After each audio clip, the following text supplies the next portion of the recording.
There are some people whose presence in a room immediately changes the tone of the gathering. History records tales of prominent figures, leaders, who would come into a situation and all eyes in the room would turn no matter what had been happening before they entered.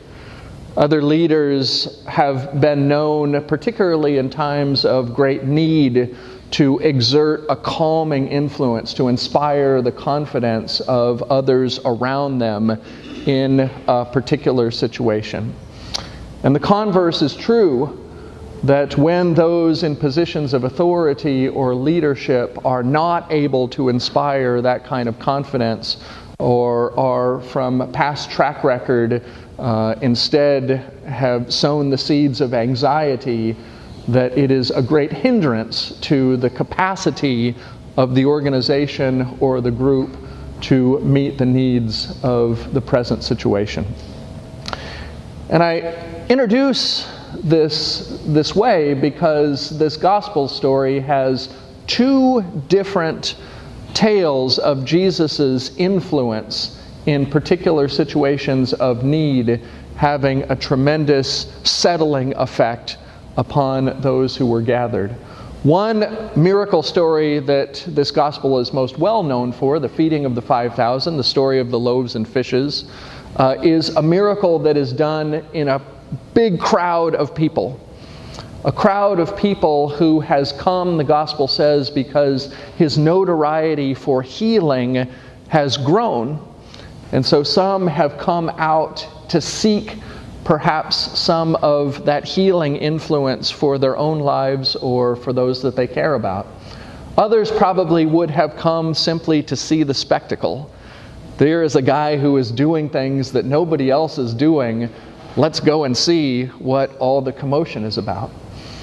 And when Jesus arrives there is certainly an agenda that he always has of providing spiritual guidance, spiritual strengthening for the crowd.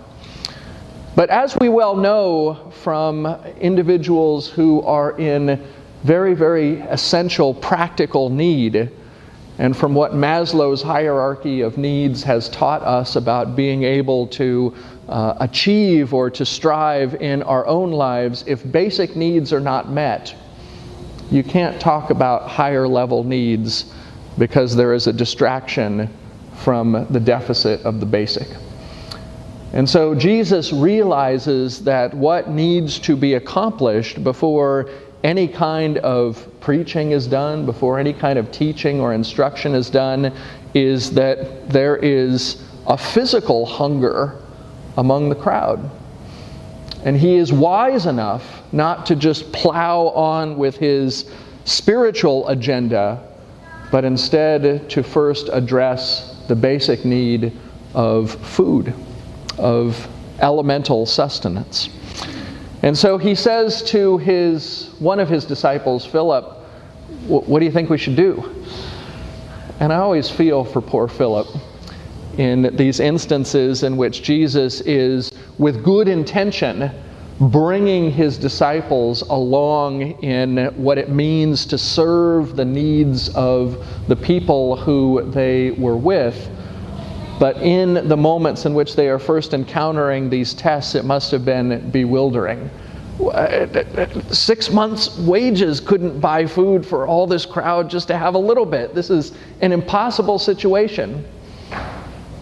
And so as those who have been responsible in public gatherings before for making sure that crowds don't get out of control, there would have been probably a little anxiety among Jesus' disciples. Well, what happens if, the crowd starts getting restless?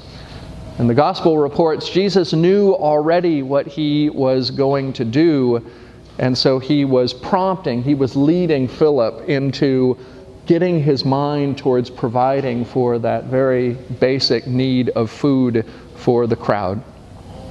And the miracle unfolds, and we are very familiar from having heard this story on several occasions of the multiplication of what was such a small amount, of the provision of a boy of 5 loaves and 2 fish, and there isn't an explanation of the details as if to attempt to create some sort of logical description of exactly how the food is multiplied. Simply, the recap is that the leftovers were taken up, and it was in a quantity in excess of what they started with. And the reader is to know that this was something that was accomplished through the divine authority of the Son of God sent into the world. And this is confirmed by the crowd. And interestingly, the crowd's reaction is very telling about how sometimes our human proclivity to see an opportunity leads us in a misdirected direction. The crowd realizes that something miraculous has taken place, and some among them immediately start thinking of the possibilities of harnessing this miraculous ability. And they say, "This is the prophet who was going to be sent among us. Let us make him king." Imagine how great we would have it if we had a guy who was king who could do this kind of stuff for us on a regular basis. There would be no shortage of anything from now on, and not only would we be on easy street, but the nations around us would be really impressed with our king too. This would be a good guy to have as a leader over us. And they immediately start dreaming of the possibilities, not of what Jesus's intention might have been, but about how this can be taken and used for their own benefit. And Jesus realizes that some such thing is afoot. And as he is wont to do especially after ministering in great intensity, he withdraws from them. And he makes it clear by his retreat that while he has offered the grace of feeding, that he is not going to enter into their agenda to be co-opted on the throne. So this is the first story of the presence of Jesus bringing to a great number of people a sense of fulfillment, inspiring a sense of confidence in what he has brought into their midst. The second story parallels it, but it is not one for a large crowd. It is one instead that happens with simply his own closest followers. And it says that afterwards they get into a boat and they start rowing back to where they're going to spend the night. And Jesus comes among them, and they're really laboring hard. 3 or 4 miles, it says, that they are on the sea and they are paddling. And the wind is rough against them. And all of a sudden he appears. And we have this dynamic that happens a lot in Jesus' miracle stories, or especially in appearance stories, where he appears out of nowhere, and instead of them being, overjoyed to see him and celebrating his presence, there is some anxiousness, some nervousness. In the language of theology, this is called a theophany, a divine appearance, an unexpected manifestation of the presence of God that comes out of nowhere. And so their reaction is astonishment, but also a little bit of worry. What's going to happen? We are already in some anxious circumstances. Is something else bad going to happen? When the power of God is near you, you don't always necessarily know which direction it might take. And so it says that Jesus simply pronounces his identity. He says, "It is I." And he says, "It is I," not because they didn't recognize him. They knew who it was. They saw who was coming and walking on the water. He says, "It is I," because it is a declaration of reassurance. If the Son of God is near you, then you're going to be okay. That is a proximity that you want to have. The fearful time is when the presence of God feels very distant and far away, and you feel abandoned and alone. That is the time to be worried. But instead, Jesus says, "It is I, do not be afraid." And the story resolves very, very quickly in that they arrive at their destination. And this is both a geographical narrative. They arrive at the shore where they are going, but it is also a theological narrative. They arrive in the place where they're supposed to be, which is in the presence of their Lord.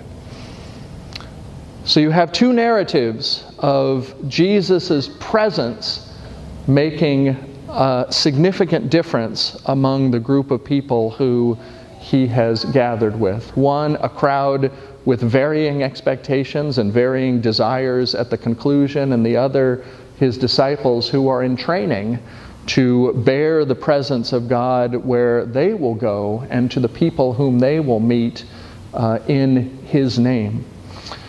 And I think the question that confronted the crowd is also germane for us today in our present circumstances of how we perceive and seek the presence of God. When we come to a time in which we are wanting God to be close, is it like those in the crowd who wanted to take him king because of what he could do for them?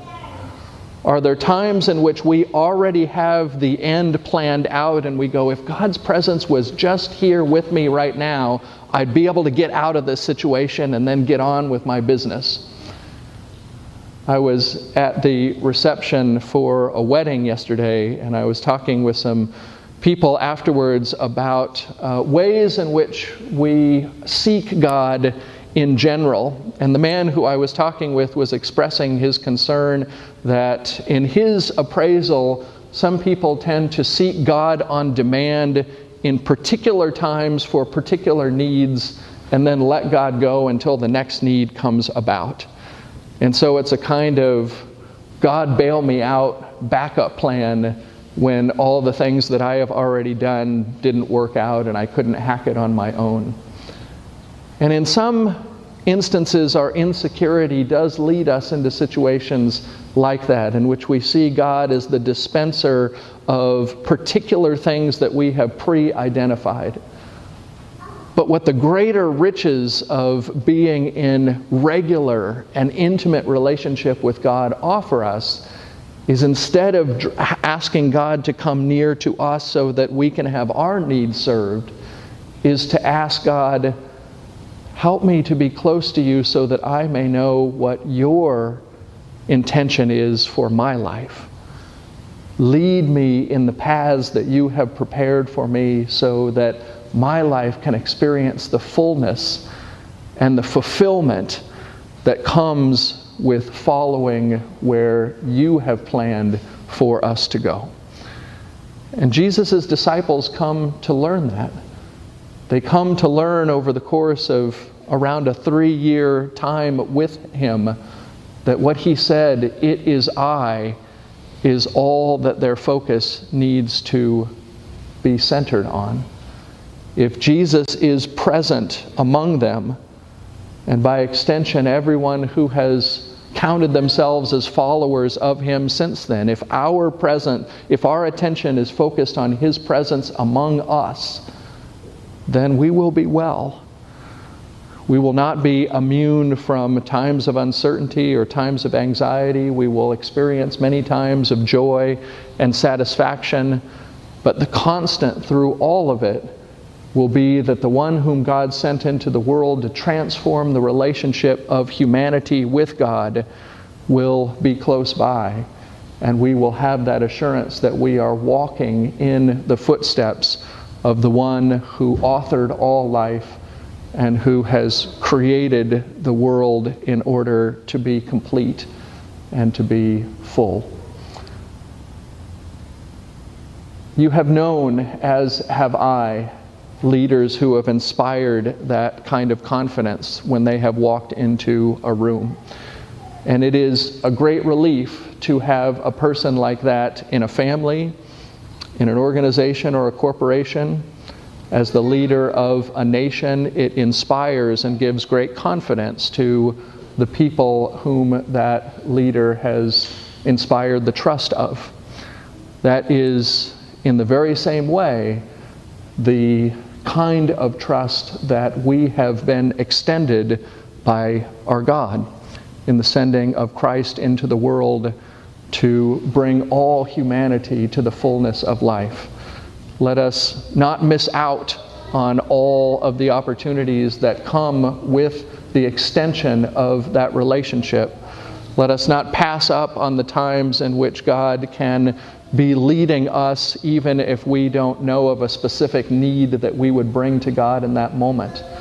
But instead make our prayer, God, help me to know that you are, and because you are, and you are present, I will be well. Amen.